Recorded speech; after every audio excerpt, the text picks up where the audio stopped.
Some Vancouver developers are really struggling, at least according to this article from Financial Post. Even a few developments got cancelled, like a 24-story building in Burnaby. Another big development in Richmond, this 400-unit building was cancelled or paused in May, and actually buyers got their deposits returned because the developer wasn't able to sell out all of the units, and now they want to take a pause and wait for better market conditions. I found this whole situation pretty fascinating. I think there are some great opportunities for buyers in the market right now, and I also think there are some great lessons to be learned. According to this article, the new home sales have dipped by about 20% in Metro Vancouver last year, while inventory, on the other hand, has actually climbed over the last few months. The number of new concrete condominiums has jumped to 6,672 in the fourth quarter of 2023.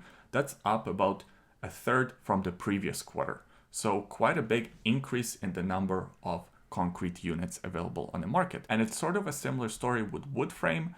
That's up by about 12% on the quarter and about 45% as comparing to the year prior. Based on these numbers, we can see that there's quite a bit of new inventory and not enough sales. And developers need enough sales to secure financing. Essentially, they need to sell about 70% of the whole building to secure about 70% of the overall construction cost in order to proceed with the development. From what I personally see as a full-time real estate agent here in Vancouver is that real estate developers are offering more and more incentives to attract buyers. Some of these incentives are very gimmicky, like offering a Porsche if you buy in this luxury building, where an average cost of a unit is 1.9 million. That whole incentive was just in place to generate a lot of headlines. I mean, people that can afford these $2, $3, $4 million units can also afford to buy a Porsche by themselves. I think a lot of these people would rather have the developers lower the prices. And that's actually one of the biggest sort of pushbacks that I see on articles like this and sort of on developers struggling to attract more clients.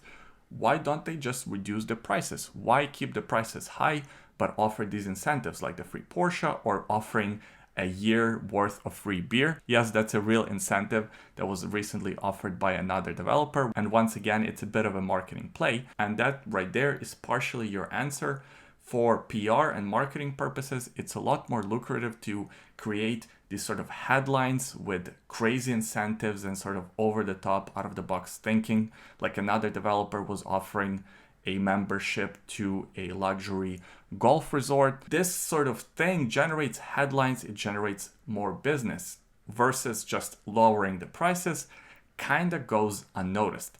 Secondly, a lot of these developers have multi-building projects and they cannot really afford to sell these units, the new units that they're building, for lower or similar price to the building that they just sold out, because as you can imagine, people from building number one could be quite upset. Hey, why am I paying higher prices than people that are buying after me? The expectation for a lot of buyers that buy in new developments is that these units will get more and more expensive. So you have to sort of buy now. And that is the fault of developers. They have created this sort of false narrative that the prices are only going to rise. You have to buy in this building at this price per square foot because next building is going to be even higher. And guess what? The building after that is going to be even higher. They created this narrative, so now they have to sort of live it. The other part of why developers don't lower the prices is simply they cannot afford to lower the prices. I mean, some of these luxury buildings can, but most developers cannot. They're working with pretty small margins, and because of the rising costs in interest rates, rising costs in construction, as well as labor costs, their margins have decreased quite a bit. And before we start feeling really sorry for these poor developers, let's actually think about some of the ways that we as buyers can take advantage of the situation. Number one, you can negotiate some pretty good sort of incentives right now for yourself. Even some developers that are not officially offering incentives can still be convinced or talked into offering incentives. I'm not talking about reducing the price. Sometimes it could work, but in other cases, you can maybe negotiate an extra parking spot or a parking spot to be included with your unit if it doesn't come with the unit.